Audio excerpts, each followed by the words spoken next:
엄마, 나 가게 안 하고 싶은데. 너 가게 해봤니? 농식 만들어봤니? 인테리어는? 집기는? 일할 사람은? 운영은? 가게 들리는? 그래도만! 너 돈이 있니?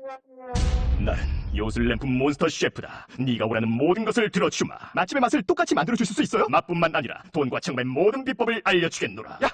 이젠 걱정 고민 끝! 네이버 검색창에 몬스터 셰프라고 쳐주세요. 상담 문의 02-458-8838. 몬스터 셰프! 야, 이 부장! 네가 부장이면 땅이야? 뭐? 저 인간 저거 쟤 오늘도 술술 풀리고 안 먹고 회식 왔냐? 내일도 신체 상태로 출근하겠구만. 아유. 고려 생활건강 술술 풀리고 음주전 한포가 당신을 지켜드립니다. 특허받은 천연 유래 성분 숙취 해소제 술술 풀리고를 은하계 최저가로 딴지마켓에서 만나보세요. 고민을 넣어주는 친구 쇼한 침대 쉴 침대가 고민을 들어준다고? 편안한 저자리의 친구 쇼한 침대 그렇게 편안하니? 머리부터 발까지 너무나 포근한 느낌 오늘부터 내 친구 쇼한 침대 어디에 있다고? 딴지마켓에 있네. 영어 실력만 향상되는 게 아니라 이러다 정말로 인생이 바뀔 것 같다. 무한도전 김태호 PD 강력 추천. 통역사 출신 영어 독학의 신이 알려주는 궁극의 영어 마스터 비법. 영어책 한 권 외워봤니? 영어책 한 권이 통째로 복사됩니다. 영어책 한 권 외워봤니? 위즈덤 하우스.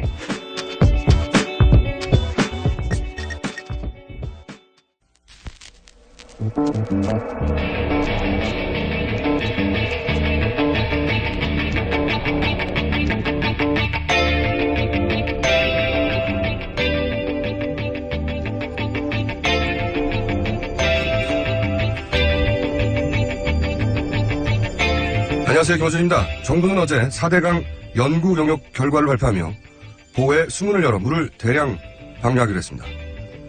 그동안 정부는 녹조 현상에 대해 여름의 고온 때문이라며 4대강과의 관련성을 부인해왔죠. 그러다 마침 이번에 연구 용역 결과가 나와 물을 방류한다는 겁니다. 그런데 보를 설치하기 이전부터 예견되었고 매년 학계와 시민단체가 지속적으로 문제 제기했던 걸 이제야 마침 연구 용역 결과가 나와서 발표하게 됐다는 식입니다. 물을 가두면서 썩는다는 게 무슨 5년씩 따로 연구를 해야 알 수 있는 엄청난 자연의 비밀입니까? 그걸 정말 몰라서 여태 그냥 둔 겁니까?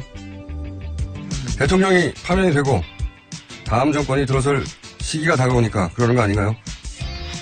저는 다음 정권에 많은 걸 바라지 않습니다. 여태 불가능했던 것들이 마법처럼 다 해결될 거라고 생각하지도 않습니다. 다만 국민들을 상대로 사기는 더 이상 안 쳤으면 좋겠습니다. 도와줄 생각이었습니다.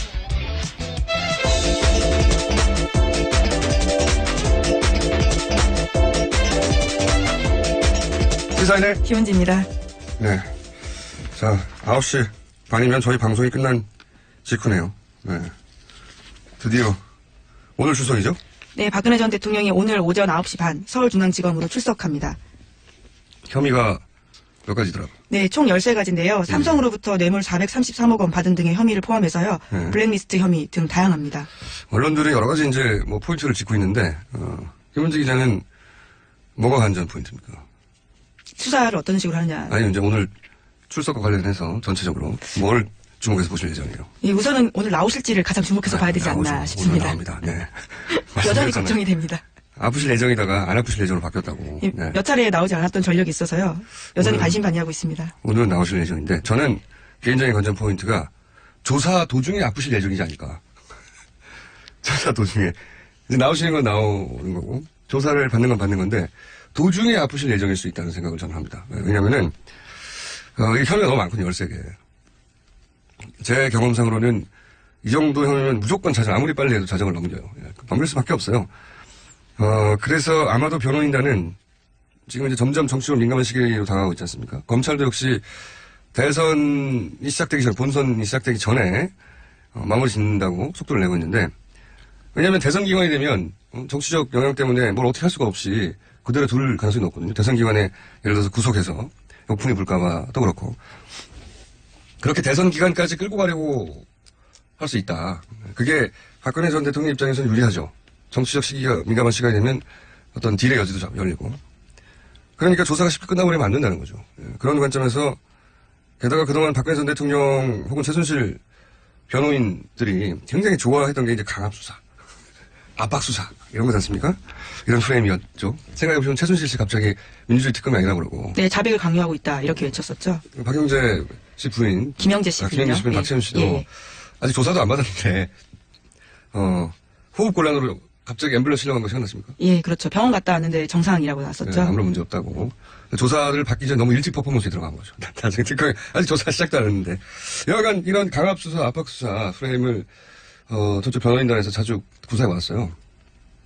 그래서 저는 늦은 저녁쯤에 조사가 아직 끝나기도 전에 아프실 수도 있다. 예. 개인적인 관점 포인트입니다. 급히 아프실 수 있다.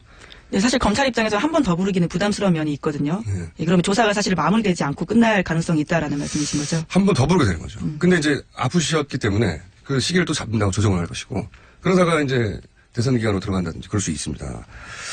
이게 늦은 저녁에 아프실 경우는 그렇고 늦은 오후에 더 빨리 아프실 예정일 수도 있어요. 제가 보기에는. 왜 그러냐면 이 진술 관련해서 계속 연습했다고 하잖아요.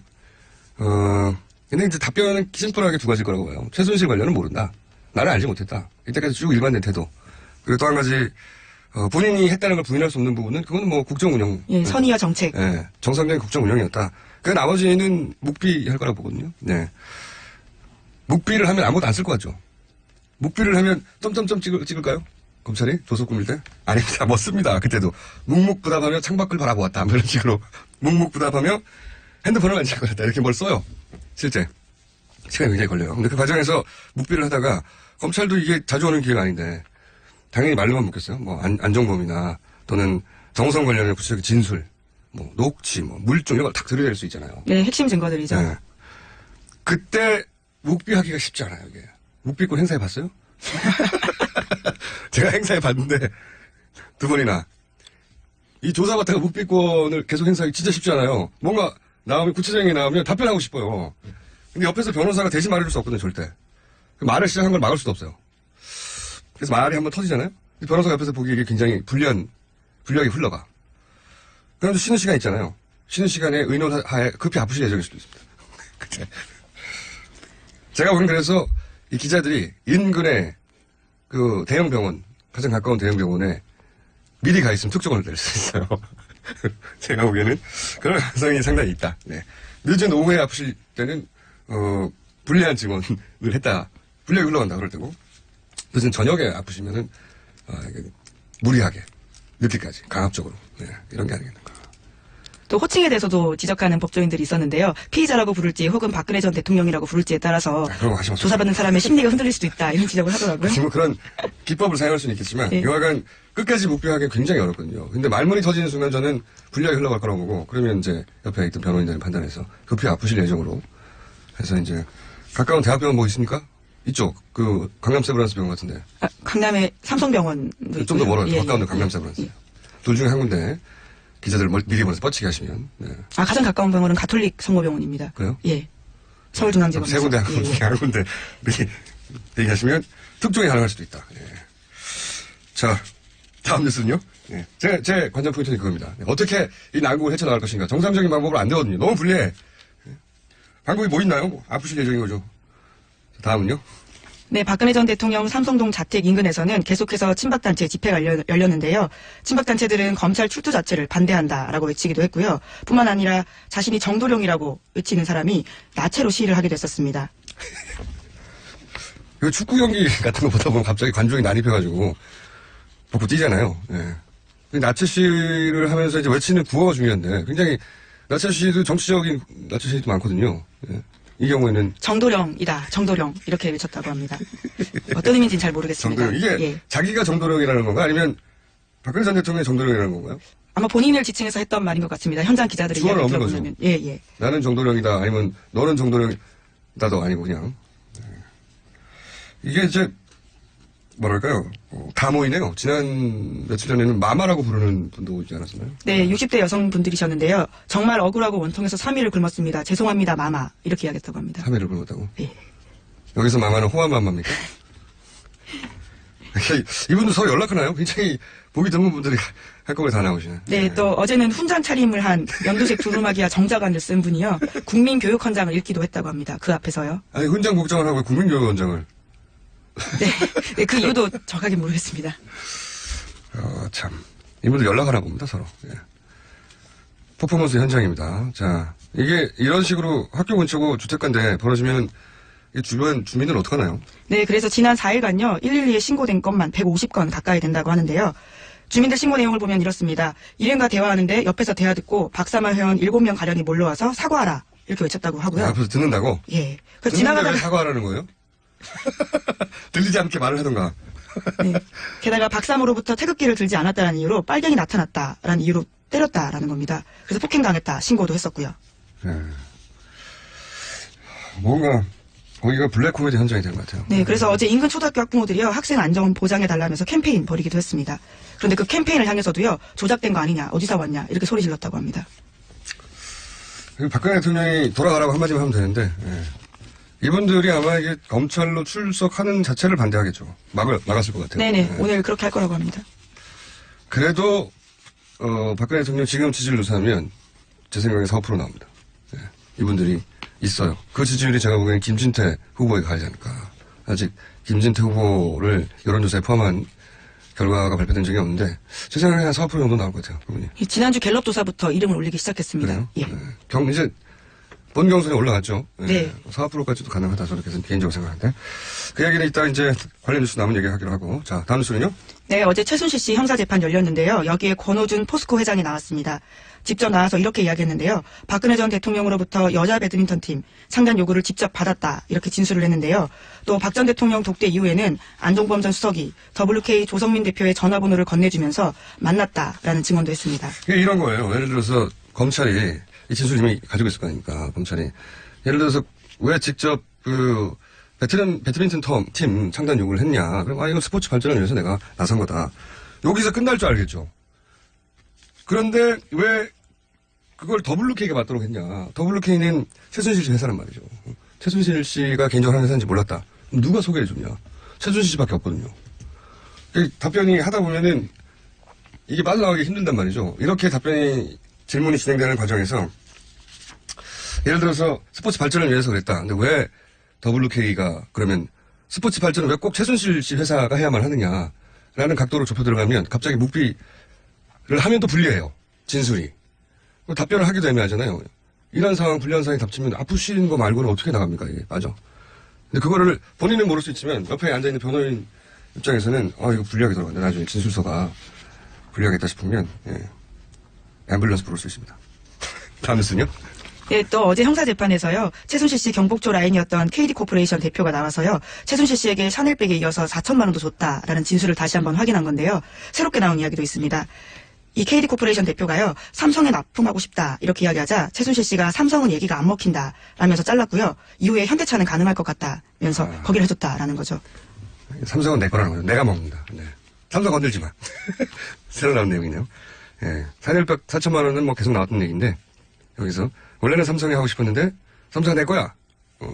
거절하고 자기가 이제 통으로 드셔야 하기 때문에 이렇게 자잘하게 붙으면 안 되는 거죠. 예. 재판이 진행돼 갈수록 디테일들이 나와서 재밌을 것 같아요. 또 있습니까? 재판 관련 나온 소식이? 재판 관련된 건 어제 권오준 그리고 KD코퍼레이션 대표 2명이 나와서요. 이 관련된 내용이고요.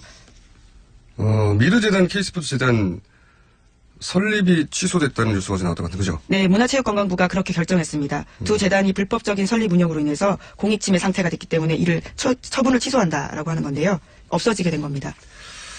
그럼 이제 예를 들어서 노승일 씨, 박근영 씨 이런 분들은 어떻게 할까? 당장 뭐 먹고 사나. 그래서 저희가 잠시 후에 노승일 씨를 만나볼 예정입니다. 네. 자, 다음 주는요? 정유라 씨 쪽이 덴마크 검찰의 한국 송환 결정에 불복해서 지난 17일에 법원에 이의 제기를 공식 접수했는데요. 그런데 그날 오후에 정유라 씨 변호사가 자택에서 숨졌다고 합니다. 참. 이 집안 주변은 말이죠. 의문사가 많아요. 네. 이 사망이 어떤 의혹이 있다. 그건 현재까지는 모르겠으나 10년 이내만 따져도 박정생가 보존회장 의문에 아무 이유 없는 의문의 살해를 당하죠. 네, 살인 사건이었죠. 네, 근데 이제 정치적으로 따지면 이 박정생가 보존회장이 사망하면서 사실 당시에 친박연대가 그 지역에 상당히 선전했어요. 네, 결과적으로는 그렇습니다. 그리고 뭐 가까이 있는 오천 살인 사건 얼마나 이상한 죽음이 많습니까? 라면 먹다가 죽고 가장 최근만 해도 박지만 씨 비서 신금 변호사 이분이 별로 중요한 역할이 아니라는 듯이 경찰에서 발표했지만 제가 알기로는 오촌 살인 사건 현장에 있었던 걸로 유력하게 추정되는 인물이거든요. 중요한 인물이었는데 여하간 갑자기 또 이렇게 젊은 사람이 의문사를 하니까 이상하죠. 네, 아직까지 사망 원인이 알려지고 있지 않다고 합니다. 뭐 젊은 사람이니까 또 심근경색이나 여기 나오겠죠. 네. 그럼 으스스한 무슨 음모가 있다 이런 얘기가 아니라 이거 죽어요. 자꾸 으스스한 가족이에요. 그것만 틀림없어요. 아마 이제 워낙 관심을 끄는 사건이니까 그쪽에서도 유력한 변호사였다고 하니 유명한 변호사였다고 하니 뭐 부검 결과나 이런 게 나오겠죠. 아마 심근경색의 한 표라고 봅니다. 자, 뉴스 한두 개 정도 제목 읽을 수 있을 것 같습니다. 예. 네, 어제 자유한국당 본경선이 후보가 결정됐는데요. 네. 김관용, 김진태, 이인재, 홍준표 후보가 본선에 진출했습니다. 본 경선이 다 시작됐군요. 모든 원내정당이. 역시 이인재 후보에게 눈이 가죠. 네. 이분이 제가 알기로는 국내 최다 대선 출마자이자 그 사이에 당적이 변경된 게 15번인가 그래요. 네. 15번이나 되나요? 당적이 변경된 게. 본인이 가만히 있는데 당명이 변경된 경우도 물론 있습니다. 아, 예. 네. 그렇지만 15번은 이게 제가 알기로는 세계 신기록이거든요. 앞으로 경신될 수 없는 불멸의 기록으로 나온 거라고 보고 대선 4번 출마하는 것도 97년 처음 나온 이후에 지난 2012년 빼고 매년 대선 출마하셨단 말이죠. 네. 이번에 나오고 한 번 더 나오실 수 있을 것 같아요. 나이로 볼 때. 예. 불멸의 기록이다. 눈이 간다. 여기서 별명이 피닉제로 온라인에서 네. 유명합니다. 온라인뿐만 아니라 당적이 15번 변경된 거 15번까지 세고 말았거든요. 16번이 되는지 모르겠어요 이제. 신기록이에요. 자, 제목. 네, 홍준표 경남도지사가요. 어제 경남도 간부회의에서 자신이 출마하더라도 보궐선거는 없다 이렇게 말했다고 합니다. 이 기사요. 이게 간단하게 얘기하면 이거거든요. 4월 9일 날까지 사퇴해야 되는데 4월 9일 사퇴하면 5월 9일 대선 때 같이 보선을 합니다. 그래서 경남도지사를 새로 뽑아요. 근데 여기서 4월 9일 사퇴를 해대 4월 10일 날 접수한다는 거예요, 서류를. 네, 그렇죠. 통보를요. 선관위에다가. 네. 그렇게 되면 4월 10일이니까 5월 9일 날 보궐선거를 안 해요. 왜냐면 임기가 1년 2개월 남았거든요. 그럼 1년 2개월 동안 부지사, 대행체제가 되는 거죠, 대행체제. 대통령 대행체제처럼. 네. 시장 대행, 도지사 대행체제가 되는 겁니다. 그러면 본인이 뽑고 안착시켜놨던 자유한국당 출신의 혹은 자기 보좌진 출신들의 그 지평부 체제가 그대로 유지가 되는 거죠. 예. 1년 2개월 동안. 이거는 진짜 얍삽한 거거든요. 이렇게 하면 안 되는 거. 이게 말이 됩니까? 그 법에 빈틈을 노린 건데. 이거 어떻게 됩니까 이거. 이건 말이 안 되는 거예요. 법적으로는 어떻게 할 수 없는데 이거 용모가 됩니다. 그리고 안타깝게도 저희가 잠재 대선 후보로 인터뷰했던 김진 전 중앙일보 논설위원은 탈락하셔가지고 네, 안타깝네요. 미리 인터뷰해뒀는데. 자, 여기까지 하겠습니다. 시사인의 김은지였습니다. 감사합니다. 아무도 묻지도 따지지도 않고 가입하셨다고요? 보험은 너무 어려워요. 걱정 마십시오. 마이보험 체크가 도와드립니다. 1800-7917 마이보험 체크로 지금 전화주세요. 1800-7917 이미 가입한 보험이나 신규 보험도 가장 좋은 조건을 체크해서 찾아드립니다. 인터넷 한글 주소 마이보험.com 또는 카카오톡에서 아이디 검색 마이보험을 친구 추가하여 상담하실 수 있습니다. 여성 여러분, 골반이 삐딱하면 허리가 아파요. 아랫배가 나와요. 골반이 바로서야 건강도 아름다움도 바로섭니다. 바디로직을 입으세요. 토크밴드의 입체적인 탄력이 틀어진 골반을 바로잡습니다. 간편하고 확실한 골반 교정 타이즈 바디로직. 삐딱한 남성 골반에도 역시 바디로직. 바디로직의 효과를 못 느끼셨다면 100% 환불해드립니다. 자세한 환불 조건은 홈페이지를 참조하세요. 굶고 뛰고 땀 빼고 다 해봤다. 그래봐야 소용없었다. 다이어트는 결국 먹는 게 문제다! 동결건조 채소와 곡물, 단백질, 그리고 효소와 비타민, 미네랄로 만든 다이어트 전용 그린 스무디로 하루 한두 끼만 바꿔 드세요. 검색창에서 비타샵을 검색해주세요.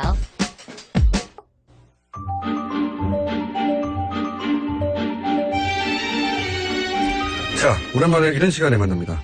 하영의 오프 더 레코드. 하영 기자 나오셨습니다. 안녕하세요. 안녕하세요. 네. 하영 기자입니다. 지난주에 저희가 민주당 캠프의 걱정거리들을 짚어봤어요. 예. 네. 그리고 이제 다른 정당들을 이제 다음 시간에 짚어보겠다고 했는데 예. 자유한국당은 이제 결정됐으니까 본 경선이 예. 우선 먼저 국민의당부터 짚어볼까요? 예. 이번 주는 국민의당의 각 캠프 뭐 사실은 국민의당은 안철수 캠프가 국민의당 캠프다 할 말 정도로 국민의당 지지자들 내에서는 압도적이긴 한데 예. 그러다 보니까 당내 경선에 대한 걱정보다는 이제 본선 걱정이 더 많겠죠? 예. 어제 TV 토론회 한 거 보셨어요? 못 봤습니다. 못 보기도 하고 안 보시기도 했죠. 네. 왜냐하면 그 TV 토론의 하실 일이 결과가 없어요. 네, 그렇죠. 결과가 예를 들어 손학규, 안철수, 박빙이다 여론조사가 혹은 예. 뭐 토론의 결과나 혹은 경선의 결과로 뒤집어질 수 있다 이런 예. 인식이 있으면 모르겠는데 사람들이 그런 인식이 잘 없어요. 그렇죠. 그리고 박주선 부의장 같은 경우에도 뭐 조직력이 있어서 돌풍을 일으킬 수도 있다라는 판단이 있으면 볼 텐데. 그 뭐 캠프 그렇지도 않고요. 내에서 예. 그렇게 생각할 수도 있겠죠. 캠프에서 그렇게 생각하고 있습니다. 예. 원래 예. 제가 정치인들 참 많이 만나봤는데 객관적인 지표가 예를 들어서 여론조사 3%예요. 네. 상대방은 30%입니다. 근데 본인이 이긴다고 생각해요. 아, 그렇죠. 눈빛이 반짝반짝하죠. 그리고 이기는 이유를 막 설명해요. 예. 예. 그리고 그 설명을 주변에 아무도 설득되지 않는데 본인은 설득돼 있는 상태예요. 그리고 가끔 출입 기자들도 설득됩니다. 그리고 예. 그런 논리와 논지로 성공한 사람들이 모여있는 곳이 여의도예요. 그렇죠. 예. 네, 맞습니다. 그래서 여의도는 좀 다른 세계하고 다릅니다. 이 사람들 미친 거 아니야? 이런 생각. 날씨도 다를 때가 있어요, 날씨도. 예.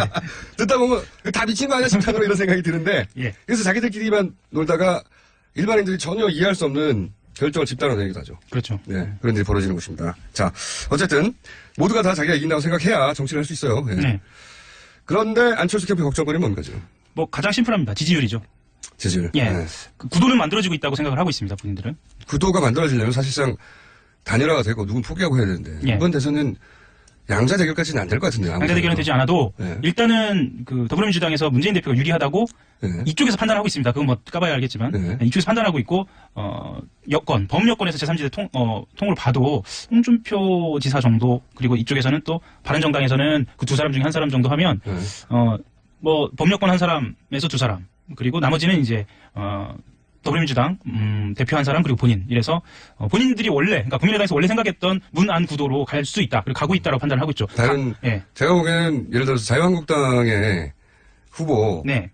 하고 지지율을 겨룰 것 같은데요. 지금 현재 기준으로 보자면 내부 분위기가 그렇다는 얘기입니다. 캠프의 속사정이니까요. 그렇죠. 예, 예. 캠프를 그래야 하죠. 네, 예, 예. 그렇게 생각하고 있고요. 그래서 사실은 이제 지지율 고민을 하다가 최근에 그 문재인 전 대표가 이야기한 예를 들면 그 전두환 뭐 표창장 그 안에 이제 반란의 우두머리다라는 표현을 썼지만 어쨌든 그 표창장 발언이랑 부산 대통령 그것도 이제 지역 구도의 타파를 전제로 한 이야기입니다. 부산 대통령 발언은 이제 오거돈 선대위원장이 했는데요. 이 발언 같은 경우에는 호남 민심을 좀 자극해서 반문의 구심력이 생길 수 있다라고 판단을 하고 있죠. 호남의 정서를 자극하려고 하는 거죠. 이 발언을 지렛대 삼아서. 네. 네. 그렇게 하면 좀 지지율이 특히나 호남에서 다시 좀 회복될 수 있지 않을까. 근데 저는 이제 단기적으로는 호재일 수 있는데 왜냐하면 이게 기사 제목만으로도 이런 민감한 때는 지지율이 몇 프로씩 왔다 갔다 하거든요. 그렇죠. 제목이 확 뿌려지면. 근데 이제 시간이 좀 지나면 기본적으로 전후 사정이 어떤지를 지지자들은 파악하게 돼요. 네. 그럼 지지자들은 이게 부당하다고 생각해서 결속력이 더 높아져요. 그렇기도 하고요. 그리고 지지자들이 바보가 아닌 이상 이게 부당한 네거티브다라고 판단을 들면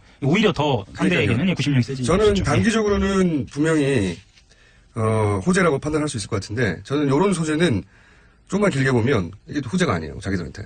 이걸 공격할 거거든요. 틀림없이. 틀림없이 공개합니다. 네, 특히나 이거에 더해서 좀 오래된 주제이긴 한데요. 지난 그 총선 당시에 뭐 정기은퇴하겠다라는 발언까지 묶어서 아마 아니 뭐 원래 거라는, 1등은 공격받는 게 당연하고 이런 때는 앞뒤 자르고 공격하는 것도 당연한데 이런 소재는 제가 보기에는 지역 감정하고도 연결돼 있고 그렇죠. 의도적인 거라 단기적인 효과가 있는데 좀 길게는 제가 보기에는 마이너스 효과가 난다라고 개인적으로는 보나 지금 급하니까 이제 따질 때가 아니죠. 그렇죠. 네. 네. 자 그러면 캠프 내에서는 지지율이 걱정이고 당내에서는 뭐가 걱정입니까? 당내. 당내에서는 그러니까 뭐 이것도 이제 안철수 대표와 관련이 돼 있는 건데요. 걱정거리는 의원들이 이 안철수 대표에 결집하고 있지 않다라는 게 좀 걱정거리예요. 그 안철수 후보의 당내 장악력에 대한 얘기가 또 나왔었죠. 그렇죠. 네. 실제로 그러니까 밖으로만 봤을 때는 박지원 대표 같은 경우에 안철수 대표하고 안철수 전 대표하고 이렇게 뜻을 같이 하고 있는 걸로 보이는데 어떻게 될지 모르거든요. 지금 상황에서. 박지원 대표는 대표니까 누구 한 사람 후보의 힘을 확 실어줄 수는 없죠. 그렇죠. 네. 손학규 후보 출정식에 가서 손학규 후보한테 찍었다고 말도 했잖아요. 네. 그렇죠. 근데 이제 딴 데 가면 자기가 또 딴 사람 찍었다고 해요. 예, 예를 들면 지금 안철수 전 대표 같은 경우에는 박주선 국회부의장을 원래는 자기 캠프의 좌장으로 삼으려고 했거든요. 그거에 뭐 뜻대로 되지 않았고 그리고 내년에 있는 그 지자체장 선거 같은 경우에 본인이 이 당의 주도력을 가지고 그리고 대선 후보로서의 영향력 그리고 대선을 어떻게 치르냐에 따라서 영향을 충분히 발휘할 수 있는데 그거에 대한 각 지역에 있는 지역구 의원이나 지방의원들 그 지자체장들이 물음표를 갖고 있다는 상황도 좋지 않죠. 안철수 캠프의 오랜 키워드는 확장성이었는데 예. 사실 그 키워드를 내세우기도 요즘은 좀 어렵습니다. 네. 그 면면을 좀 보면은요, 실제로 지난번 그 2012년 당시에 안철수 캠프는 진짜 구름대처럼 몰려들었거든요. 네. 근데 이번 보면은 숫자가 반까지는 아니어도 한 3분의 1 정도는 줄어들었습니다. 줄어들었고 주요한 인사들이 문재인 전 대표 캠프로 가기도 했고요. 예를 들면 김효석 전 의원이라든가 네. 아니면 그 최근에 간 김우기 연세대 교수 같은 경우에는 좀 아프죠. 안철수 전 대표한테는요. 박지원 대표도 현재 당내 장악력에 그렇게 온전하지 않다 이렇게 예. 보여요. 예, 그렇죠. 네. 근데 원래 박지원 대표 그 스타일이 스타일이 그렇군요. 그렇습니다. 예전에 국민의당 생길 당시에 그 말하자면 그 동교동계에서 아웃사이더였죠. 네. 일종의. 예. 같이 가자라고 이야기를 했거든요. 네. 같이 우리 뜻을 한번 모아보자라고 얘기했는데 박지원 대표가 그 나는 따로 간다. 네. 각자도생이라고 얘기했죠. 네. 그러다가 막판에 합류한. 그렇죠. 예, 예. 이번 스타일이 그렇고 여하간 이제 안철수 캠프는 그래서 지지율이 확 올라가지 않고 있다는 게 예. 캠프의 걱정거리고 뭐 그 걱정은 모든 캠프의 걱정거리기도 한데 안철수 캠프는 그 계기가 이미 두세 번 왔다고 생각했는데 그 계기 때 예를 들어서 탄핵이 결정됐던 그렇죠. 예. 그때 변동이 없으니까 걱정하는 거. 손학규 후보의 걱정거리 한마디로 하면 뭡니까?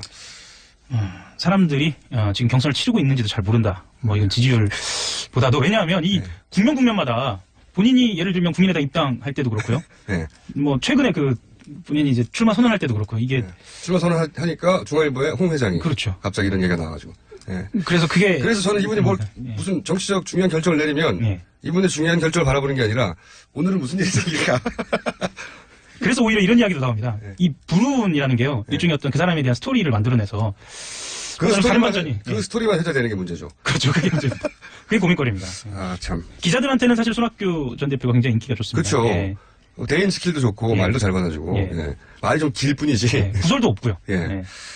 자, 이분이 그래서 국민의당 입당한 것에 대해서 본인도 큰 혜택을 못 입고 또 당으로서도 큰 효과가 안 난다고 생각하는 분들이 많아져서 그렇죠. 입지도 좀 많이 줄었어요. 입당할 당시에 이제 삼성전자 그 이재용 부회장이 구속됐죠. 예. 그래서 그 기사도 제대로 실리지 않았어요. 연초에 저랑 인터뷰하면서 이제 제가 100명 정도가 탈당할 거라고 네. 그런 얘기까지 과감하게 던졌었는데. 자, 박주선 후보 걱정거리는 누군지 모른다는 거겠죠? 그렇죠. 다만 이제 박주선 후보 같은 경우에는 본인이 갖고 있는 호남에서의 조직력이 있기 때문에 네. 그리고 이번 그 국민의당 경선이 특징이 조직력이 중요합니다. 그렇죠. 조직력이 중요합니다. 왜냐하면 80%를 현장에서. 예, 현장에서 그것도 명부 없이 직접 가서 하는 거기 때문에 얼마만큼 그 조직력을 동원하느냐에 따라서 안철수 대표가 유의미한 득표를 하지 못하면 뭐 그 영향이 있을 수도 있습니다. 자, 다음 주에는 그러면 자유한국당 짚어보겠습니다. 지금까지 한결의 하영 기자였습니다. 예, 감사합니다. 대통령 탄핵은 결국 미르재단과 K스포츠재단 때문이었습니다. 특히 K스포츠재단의 내부 고발자들 역할이 매우 컸죠. 탄핵이 인용된 지금 그분들은 아마도 조금씩 잊혀져 갈 텐데요. 이분들 어떻게 지내고 있는지 오늘 그 얘기 좀 해보겠습니다. K스포츠재단의 노승일 부장 스튜디오에 나와 있습니다. 안녕하세요. 네, 안녕하세요. 네. 살이 좀 쪘네. 살이요? 네. 부른 겁니다. 헌재 판결이 이제 3월 10일이었는데 벌써 열흘이 지났어요. 그때 네. 그 순간에 어디 있었어요? 헌재 당일날 광화문에 있었죠.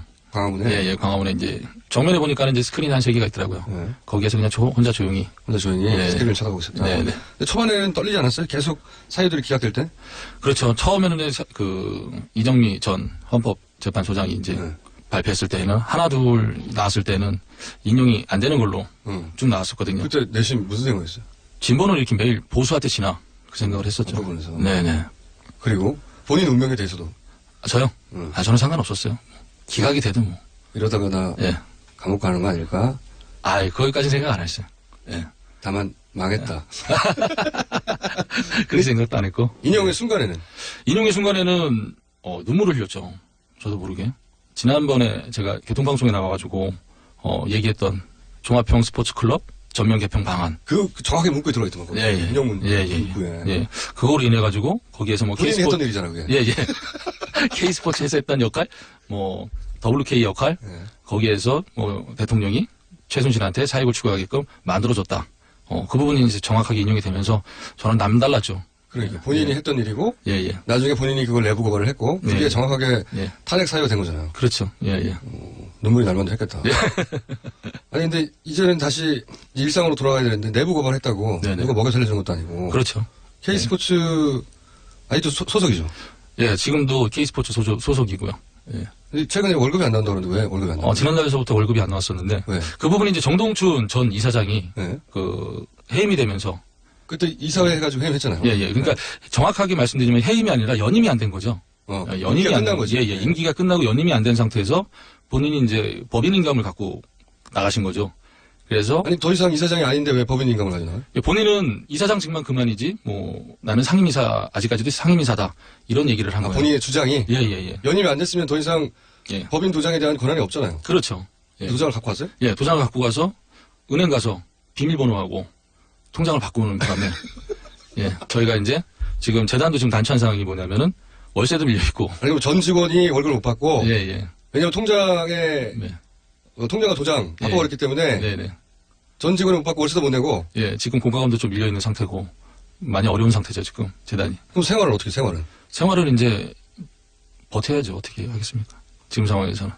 그 독일에서도 그만하니까 생각났는데. 네네. 독일에서도 그 생활이 어려운 시대도 있잖아요. 그렇죠. 독일에서도 월급을 한 차례 받고 다음부터는 못 받았었죠. 원래 최순실 씨가 약속했던 게 얼마였는데 어떻게 돼서 월급 못 받게 된 거죠 그때? 원래 최순실하고 한국에서 약속된 거는 세후 350. 독일에서 이제 법인이 설립되니까 그쪽 법인에서 이제 직원으로 등재가 되고 그 다음에 거기에서 이제 세후 350을 받기로 했는데 생활 기반을 그걸 옮긴 거 아니에요 독일로 그죠? 그렇죠. 제가 당시에 당시에는 제가 최순실한테 이제 한번 해고를 당했었잖아요. 그러고 난 다음에 저녁 7시부터 10시까지는 배드민턴 레슨을 하고 밤 11시부터 그 다음날 오전 11시까지는 생선을 나갔단 말이죠. 생선? 예. 그리고 이제 잠을 이제 한두 시간 아니면 많으면 3시간, 4시간 자고 그렇게 생활했음에도 불구하고 400만 원밖에 안 됐었어요. 근데 독일에 가서 이제 350만 원 받는다고 하니까 차라리 50만 원을 덜 받더라도 정상적인 생활을 하자. 그래서 거기를 택한 건데 삼성하고 이제 계약이 끝난과 동시에 노부장 잠깐 얘기 좀 하자. 그래서 갔더니 내가 노부장 350만 원을 여기서 주면 내가 세금을 너무 많이 낸다. 그때 독일하고 삼성하고 200억대 계약할 때 아니었어요? 예, 220억 계약이죠. 예. 자기는 220억을 받지만 네네. 원래 재산도 많잖아. 근데 350만 원을 못 주겠다. 예, 세금을 너무 많이 내니까. 그래서 얼마? 그래서 이제 그 결론적으로는 최순실이 얘기하는 거는 독일에서는 세후 150, 한국에서 이제 코어 플랜이 만들어지니까 코어 플랜에서 200만 원을 받아라.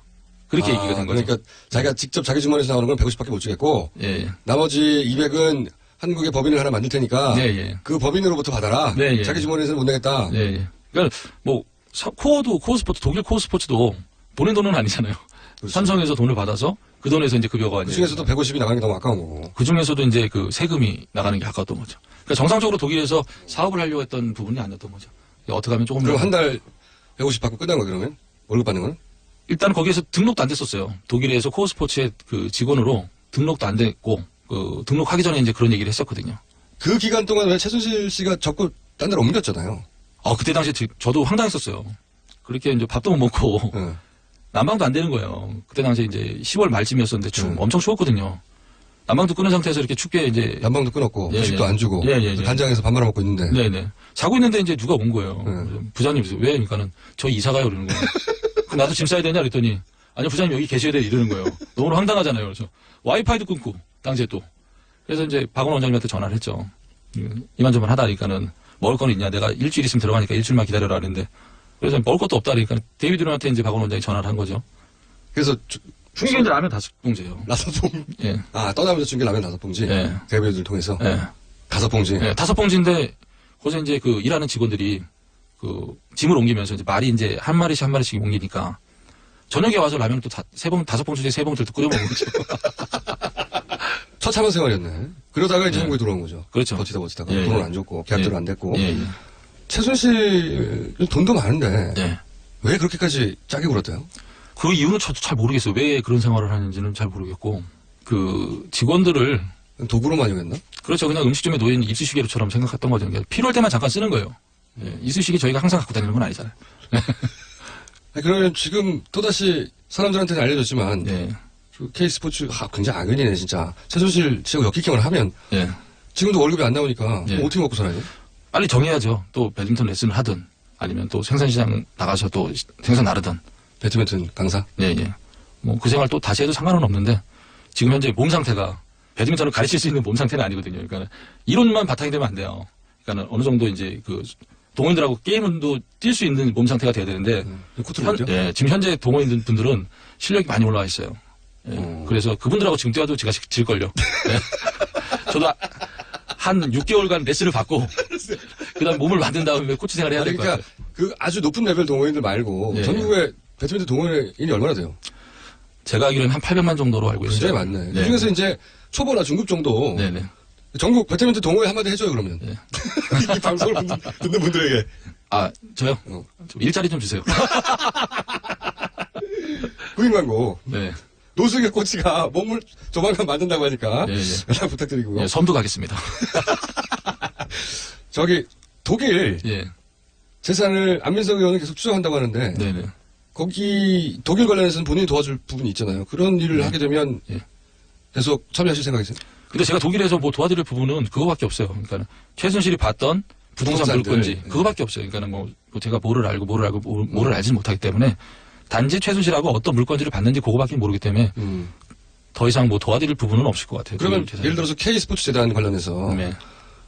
앞으로 이제 최순실 아마도 다음 정권은 최순실 재산과 관련해서 혹은 네, 예. 아직도 다 밝혀지지 않은 문제들에 대해서 예, 예. 계속 추적하는 위원회 같은 게 만들어질 것도 같은데 네네. 그럴 경우에는 참여할 수도 있겠네요. 그럴 경우에 제가 이제 도와드릴 부분이 있으면 참여를 하는데 네. 제가 알지 못하는 부분에 대해서 저도 압니다라고 해서 참여하는 거는 좀 아닌 것 같아요. 모르는 건 어쩔 수 없고 아는 네. 부분에 대해서 네, 예, 예. 그러니까 생활을 하면서 그런 일이 요청이 오면 계속 할 수는 있다.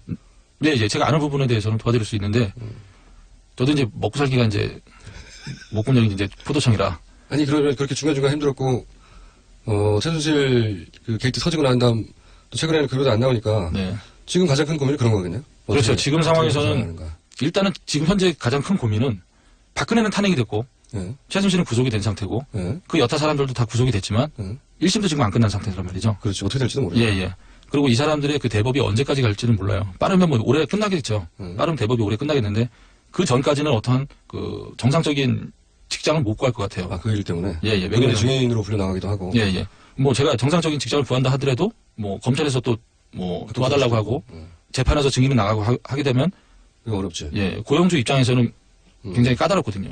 그런 일에 계속 앞으로 참여하겠다는 거는 본인이 어쨌든 최순실 이 국정농단에 기여한 과거가 있기 때문에 그걸 갚겠다 이런 마음이 있는 건가요? 그렇죠. 그리고 이제 대법까지 끝날 때까지는 저는 이제 제 삶이 아니죠. 그들이 형이 확정이 됐을 때 그때서부터 이제 제가 무엇을 할 건지 그 부분은 이제 그때 가서 이제 정해야죠.